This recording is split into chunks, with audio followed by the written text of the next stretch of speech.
Yang saya hormati PLT Kepala BKN, kemudian juga Sekretaris Utama BKN dan seluruh JPT Madya dan Pratama dari lingkungan BKN, para Kandrek BKN, Deputi Bidang Sistem Informasi dan Digitalisasi ASN di BKN, kemudian juga PLT Deputi Bidang Sumber Daya Manusia Aparatur dari Kementerian Pan-RB, para Sekjen, Sesmen, Sesda, Sekda, Sekretaris Utama, dan tentunya yang mewakili dan mudah-mudahan hari ini kita semuanya dalam keadaan sehat walafiat.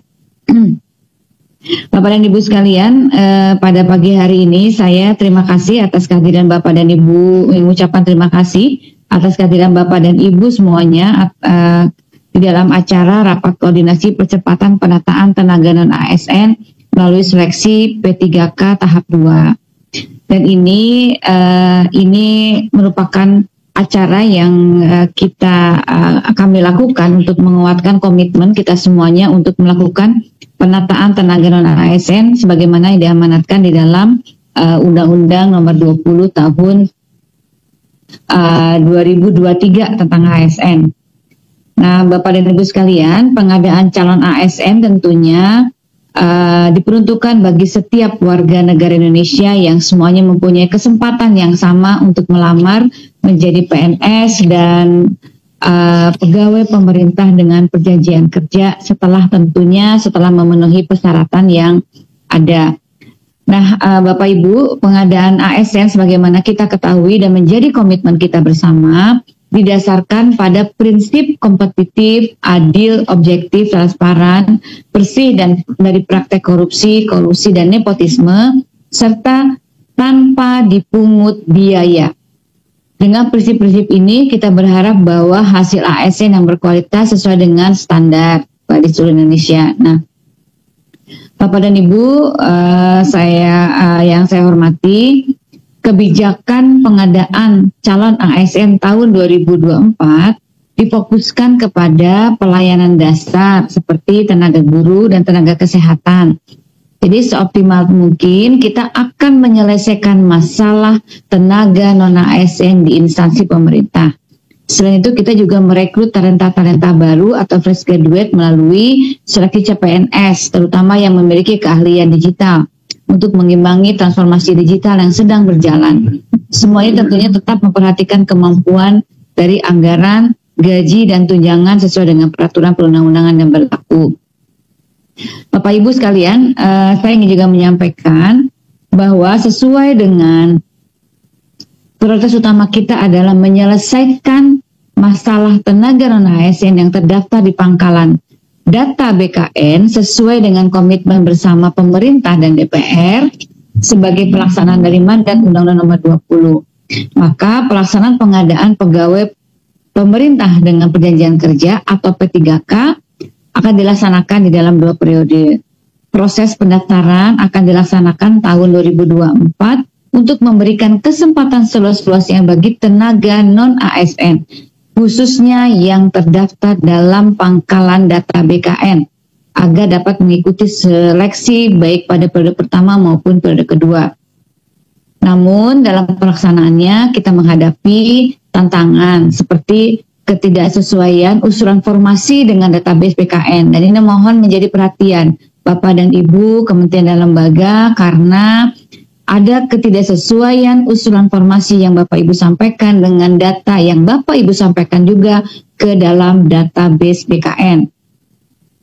Dan kemudian juga ada persoalan mengenai belum optimalnya penyerapan tenaga non-ASN pada penyerapan periode pertama.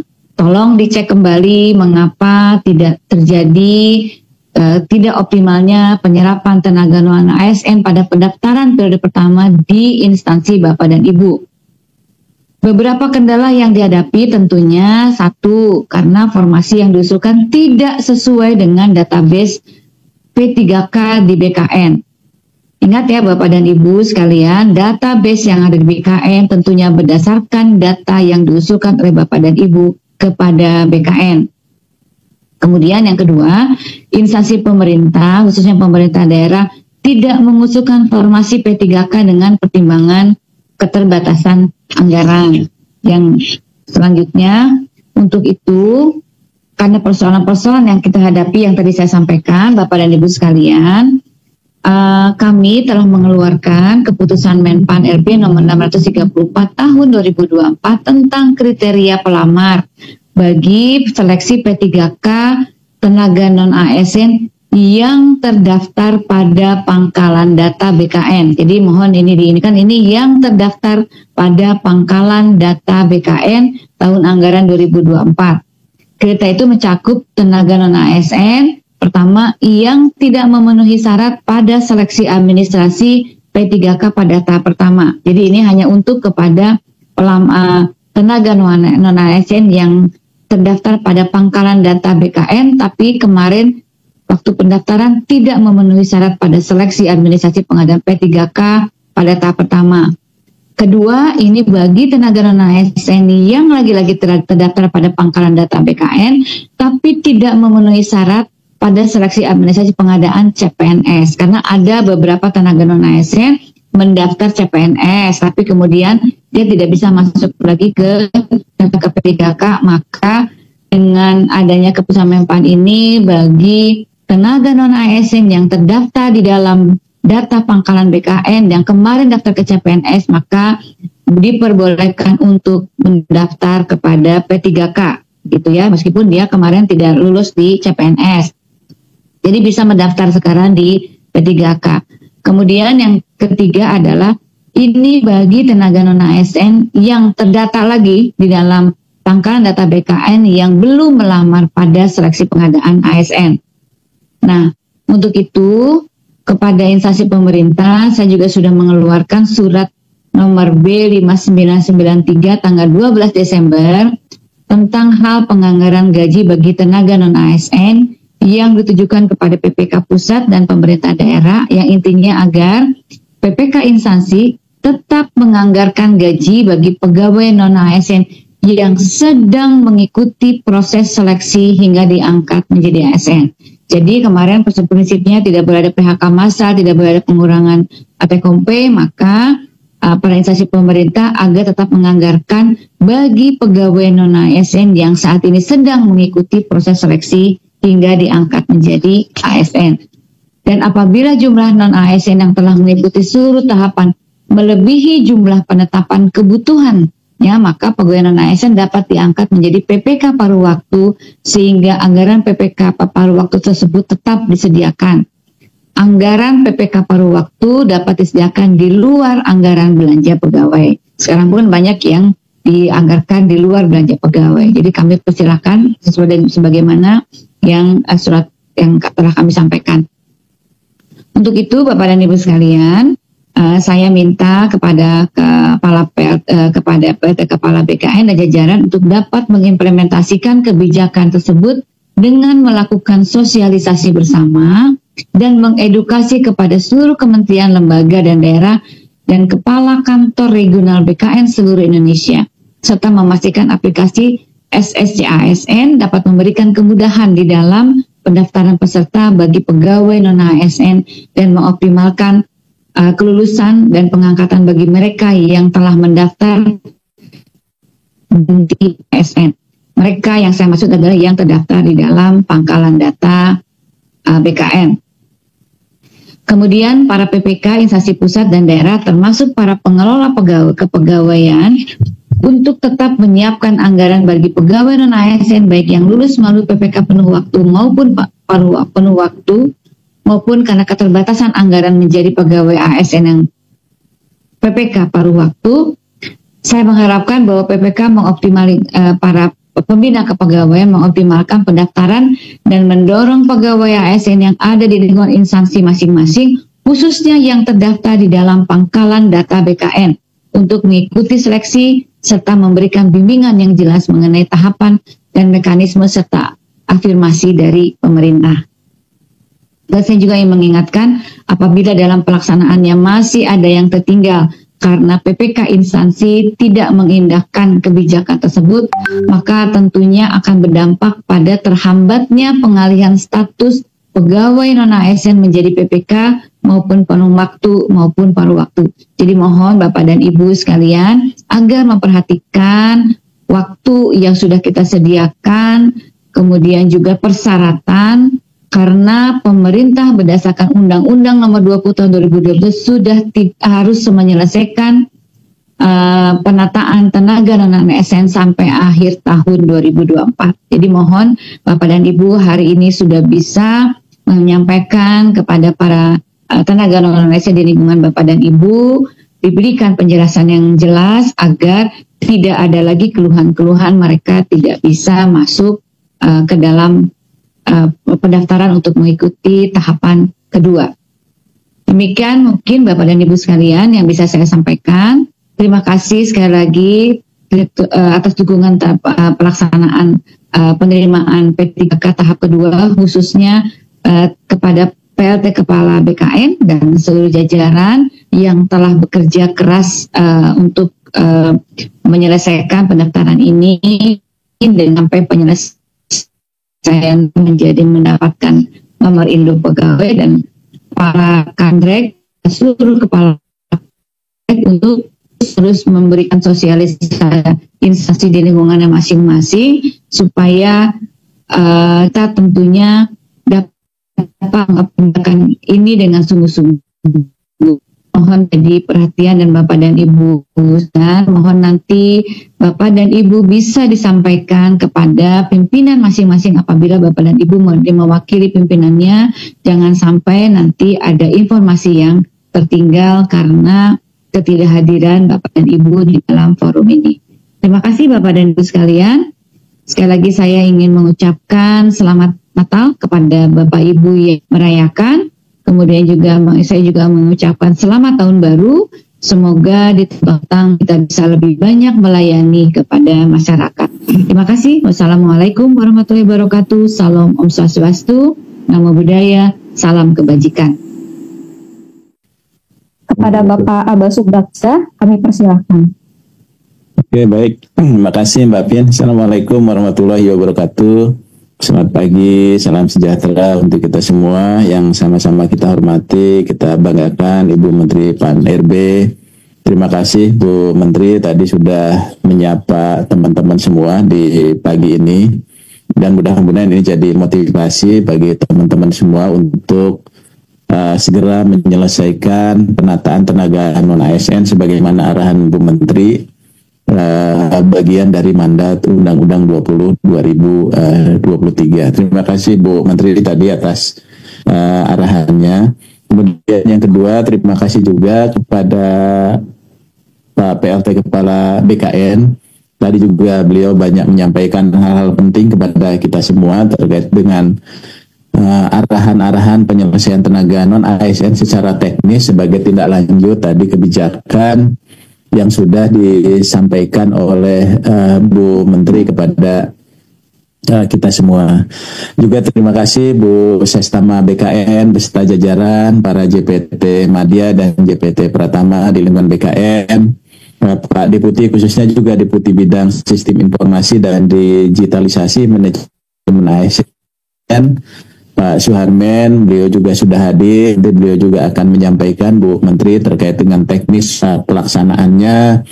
Juga di sini tadi mungkin Bapak Ibu rekan-rekan kepala kantor regional, karena Bu Menteri beliau ini termasuk nanti yang akan melakukan proses administrasi dan eksekusinya nanti khususnya bagi teman-teman yang ada di daerah. Jadi mohon bantuan dari teman-teman Kakanrek untuk bisa mendukung tadi program yang disampaikan oleh Bu Menteri terkait dengan penyelesaian tenaga non-ASN. Juga terima kasih atas kehadiran Bapak Sekretaris Jenderal, Sekretaris Utama, termasuk juga Sekretaris daerah provinsi, kabupaten, kota se-Indonesia, atau teman-teman wakil. Ini kami lihat banyak teman-teman juga para pengelola kepegawaian baik di pusat maupun di daerah yang sudah hadir di sini. Ini adalah wujud komitmen kita bersama bahwa penataan tenaga non-ASN sebagai bagian dari komitmen pemerintah, disampaikan Bu Menteri tadi, bahkan ini komitmen kita bersama antara pemerintah dengan DPR yang wajib kita dukung dan kita selesaikan. Dan juga ini sebagai upaya kita untuk memastikan bahwa status kepegawaian teman-teman non-ASN tadi menjadi jelas. Jadi ada dasar hukum yang melandasi teman-teman tenaga non-ASN itu bisa bekerja dengan status yang jelas. Sebagaimana diatur dalam undang-undang, hanya ada dua, yaitu statusnya pegawai negeri sipil atau pegawai pemerintah dengan perjanjian kerja.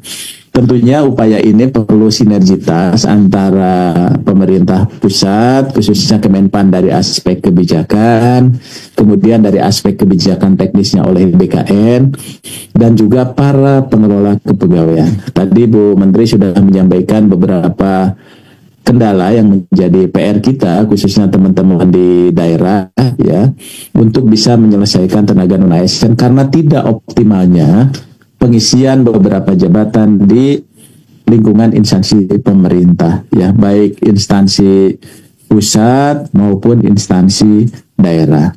Nah, oleh sebab itu harapannya pemenuhan undang-undang ini, karena memang ini mandat undang-undang yang harus kita selesaikan paling lambat Desember 2024 dan sifatnya wajib, maka ini menjadi tanggung jawab bersama untuk kita semua.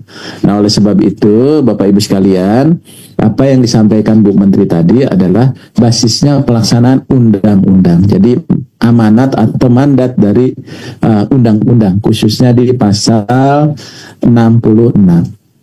Nah, oleh sebab itu, karena kita juga ini sudah mendekati 31 Desember 2024, walaupun tadi penyelesaian penataannya sampai Desember 2024, harapannya ini kita tata sambil berjalan, ya, kemudian prosesnya mungkin akan melewati tahun 2024.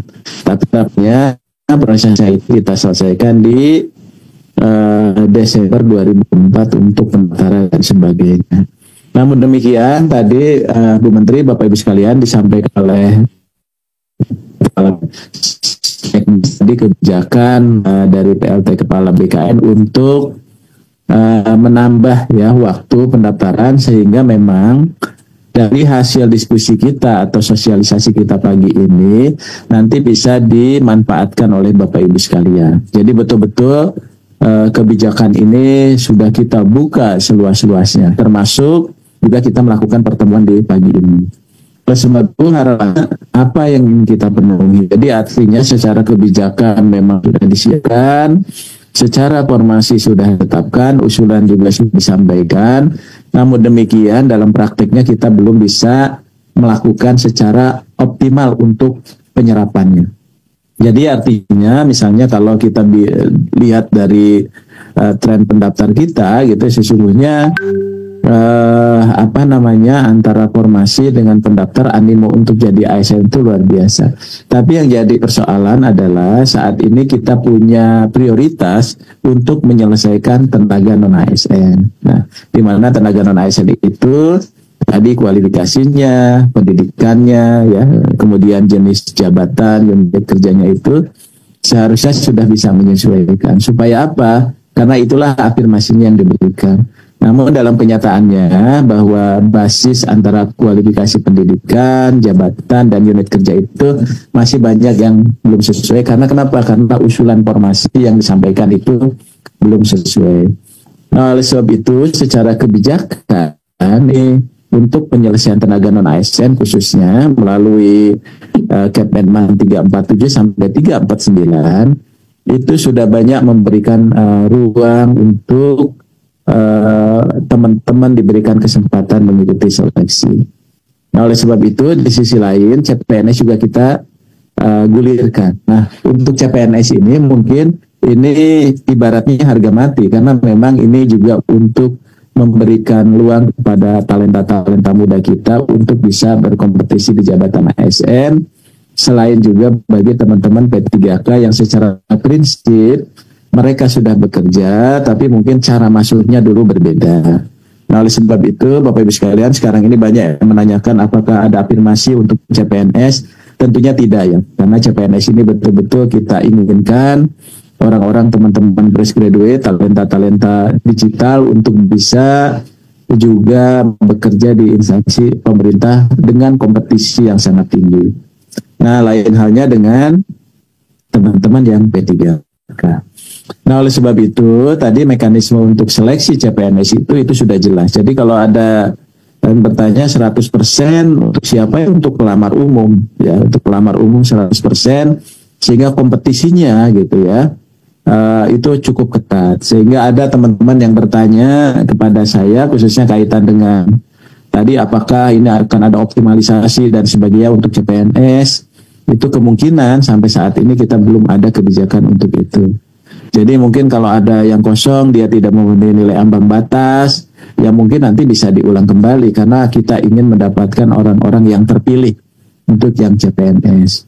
Nah, lain halnya tadi dengan P3K. P3K itu karena memang ada mandat undang-undang, maka afirmasinya itu yang cukup besar diberikan kepada teman-teman P3K. Supaya apa?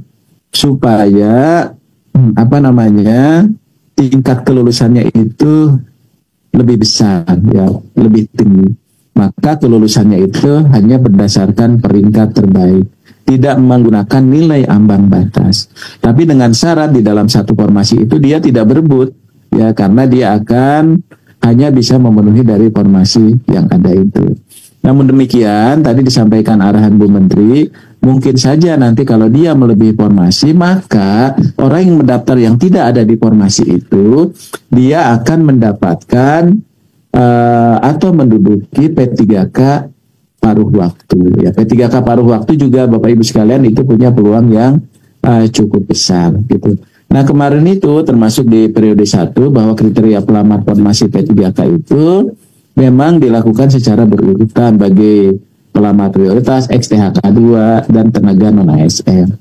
Nah, oleh sebab itu Bapak Ibu sekalian, untuk yang tenaga non-ASN ini walaupun ada prioritas, tapi kalau komposisinya ada, dia tetap bisa ikut mendaftar. Jadi tidak perlu khawatir untuk yang itu. Nah, oleh sebab itu tadi dari BKN juga sudah menyampaikan, tadi Pak Kepala juga sudah menyampaikan banyak hal, termasuk nanti misalnya pendaftaran seleksi ini nanti yang secara teknis sudah dipertimbangkan untuk ada tambahan pendaftaran, tadi disampaikan oleh Pak BKN. Namun juga tidak mengurangi waktu atau jadwal tahapan berikutnya.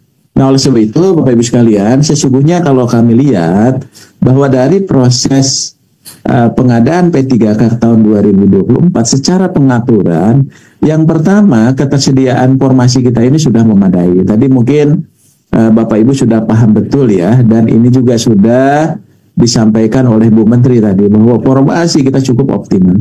Namun apa? Banyak usulan-usulannya, kondisinya itu masih rendah dan tidak sesuai ya. Kemudian yang kedua adalah kelulusan menggunakan peringkat terbaik. Ya. Jadi artinya ini memungkinkan tingkat kelulusan akan lebih tinggi bagi P3K. Karena kita anggap Bapak Ibu itu bagi P3K yang sudah mendaftar tadi itu sudah memiliki kompetensi, karena sudah paling kurang kompetensi pengalaman. Ya. Sudah bekerja di instansi pemerintah.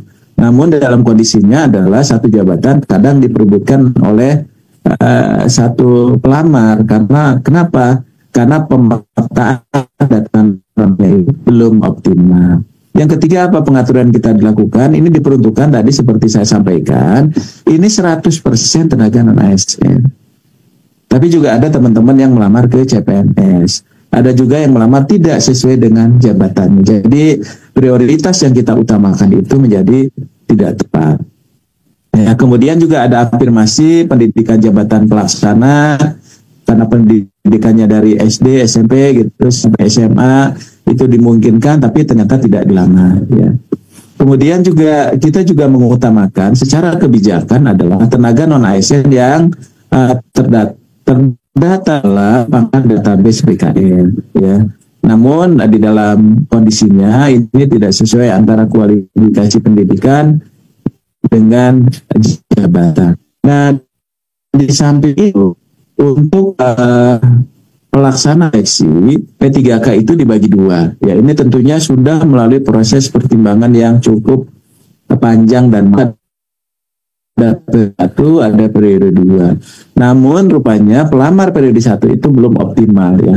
Tentunya dengan berbagai alasan, tadi salah satunya karena ada formasi tidak sesuai dan sebagainya.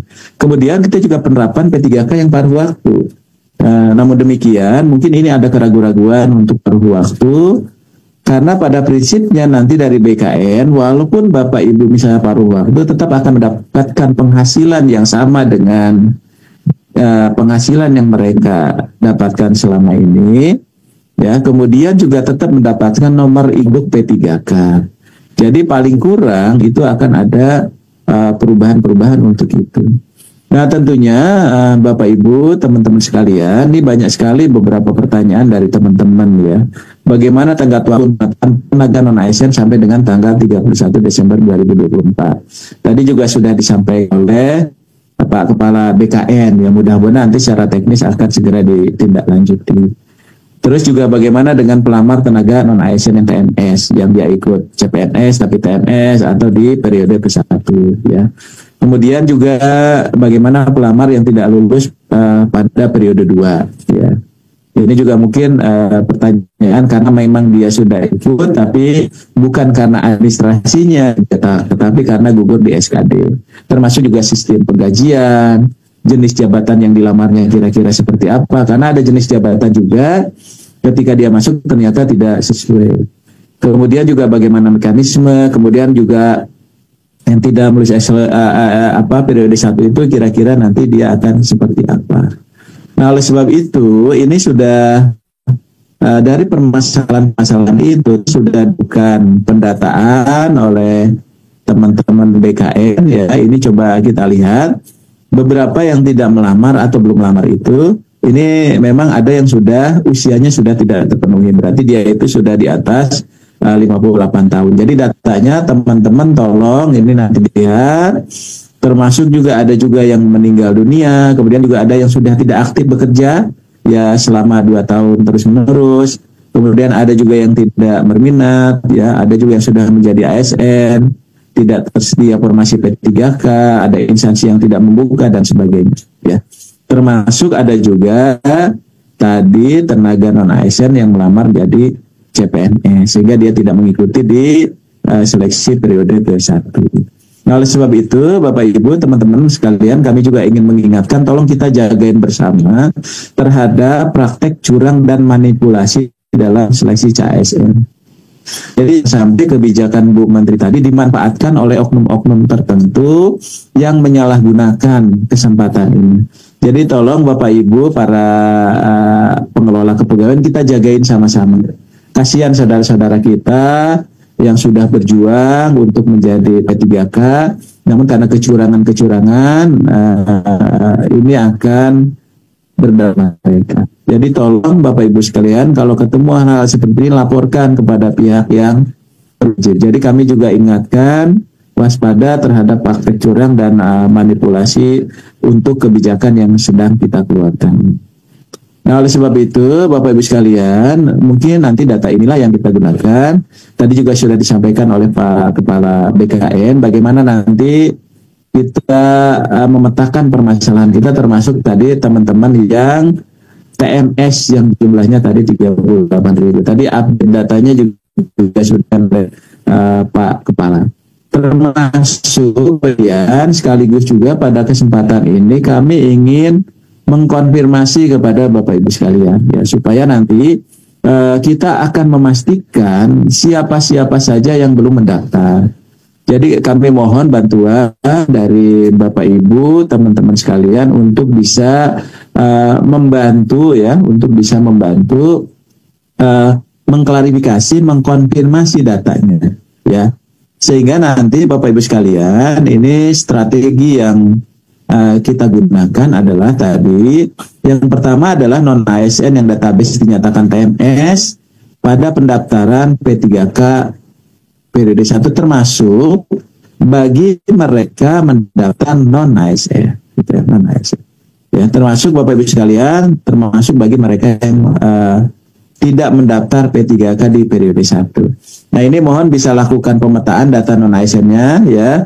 ke dalam jabatan pelaksana yang general ya, berkoordinasi dengan instansi pemerintah yang bersangkutan. Jadi artinya pemetaan itu menjadi penting.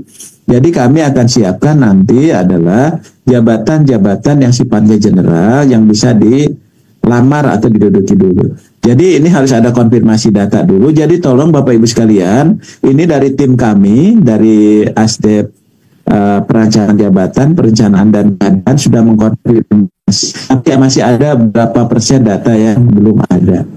Kenapa konfirmasi ini penting? Karena dari hasil konfirmasi ini akan diinjek ke dalam SSCASN-nya BKN.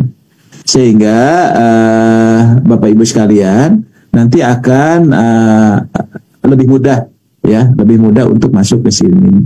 Lalu pertanyaannya, apakah SPTJM-nya masih diperlukan? Kalau memang ada dulu pernah, kita nggak usah lagi gitu ya, nggak usah lagi. Jadi Bapak Ibu tidak perlu SPTJM pun sesuai dengan Kepmenpan kita itu tidak apa-apa. Jadi kita tidak sebutkan karena Bapak Ibu kan sudah pernah memasukkan itu.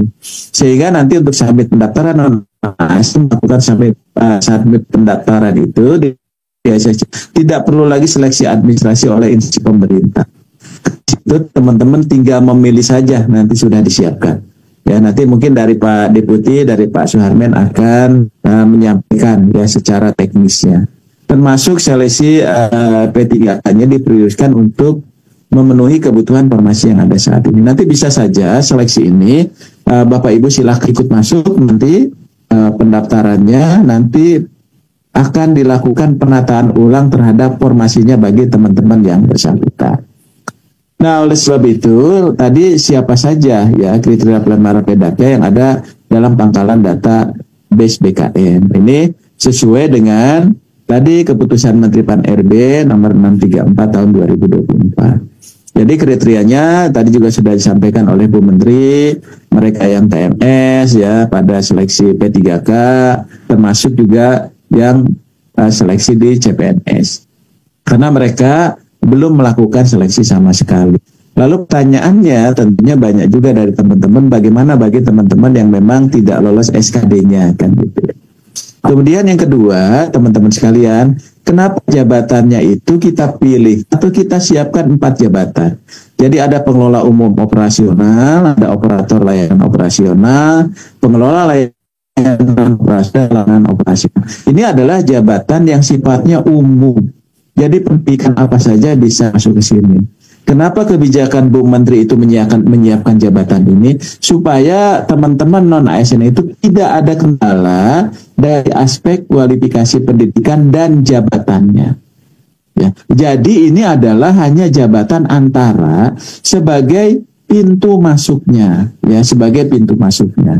Nah, oleh sebab itu, Bapak Ibu sekalian, karena ini sebagai pintu masuk, maka Bapak Ibu nanti akan dilakukan penyesuaian kualifikasi jabatannya.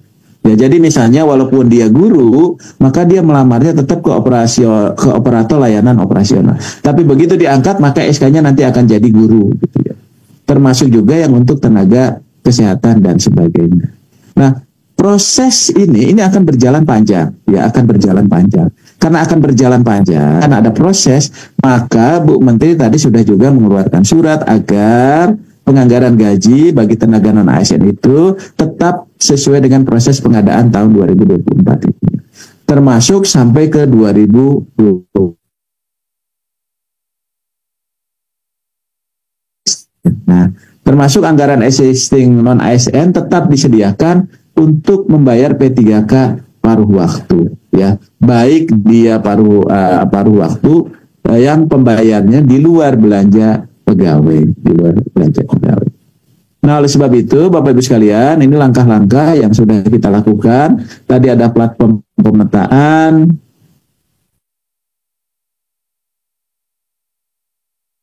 bukan sosialisasi, konfirmasi data juga sudah kita lakukan. Termasuk saat ini submit pendaftaran, tadi ada perpanjangan dan sebagainya, untuk bisa masuk ke dalam seleksi tahap kedua.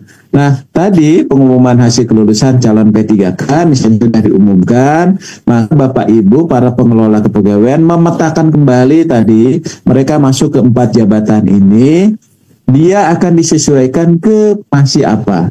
Ya, ke formasi apa? Jadi formasinya bisa ke guru, bisa ke tenaga kesehatan, atau kepada tenaga teknis lain.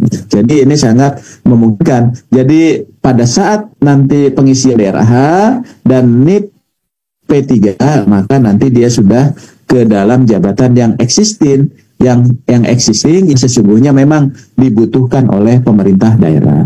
Jadi Bapak Ibu sekalian, tolong berikan pengertian kepada itu saat dia melamar ke jabatan itu, tapi sesungguhnya nanti akan disesuaikan dengan jabatan. Nah, oleh sebab itu, kenapa itu terjadi? Karena di evaluasi kita tadi ada kualifikasi pendidikan yang belum optimal dan sebagainya gitu ya.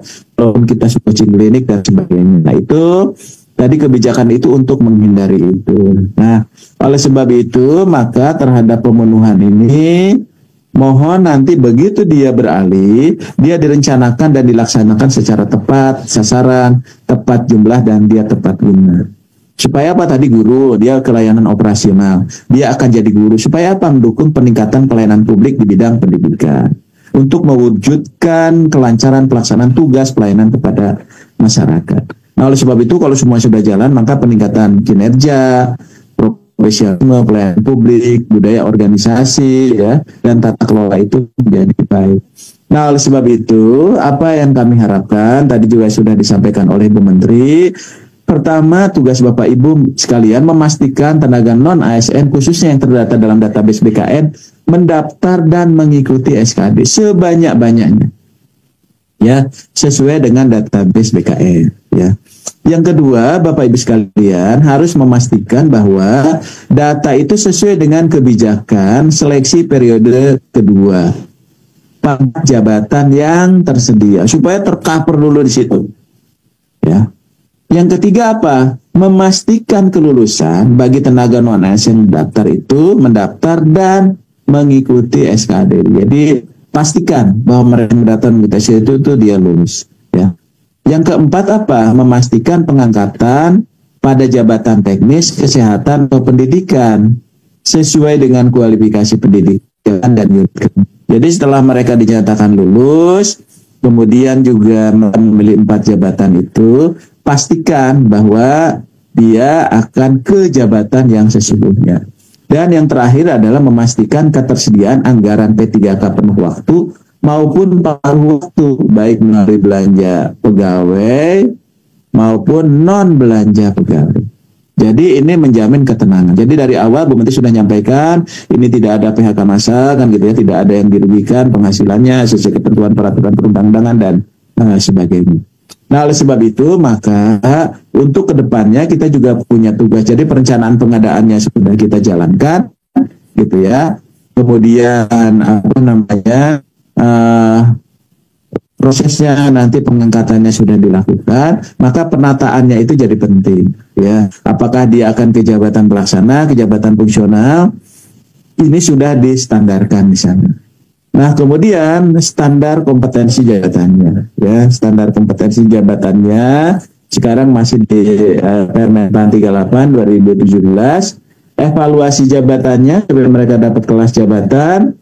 Bagaimana pengembangan dan pengelolaan kinerjanya, termasuk pola karirnya bagi mereka yang CPNS. Ya. Karena P3K, dia pola karirnya sesuai dengan di P3K. Nah, oleh sebab itu, PR kita adalah nanti pengembangan kompetensi dan kinerja itu cukup penting. Karena kenapa? Keseluruhannya itu harus bisa mendukung program reformasi birokrasi dan pelayanan publik yang lebih baik.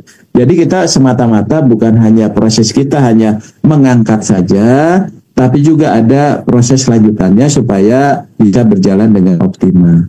Nah, oleh sebab itu harapannya pada pertemuan di pagi ini kita nanti punya kesepakatan dan komitmen sebagaimana disampaikan Bu Menteri agar kita sama-sama bisa menyelesaikan penataan tenaga non-ASN. Jadi dari kebijakan-kebijakan yang sudah disampaikan oleh Bu Menteri tadi itu betul-betul bisa dimanfaatkan untuk penyelesaian tenaga non-ASN, dan mungkin ini adalah kesempatan ya untuk kita bisa menyelesaikan secara keseluruhan untuk proses penataan tenaga non-ASN ini.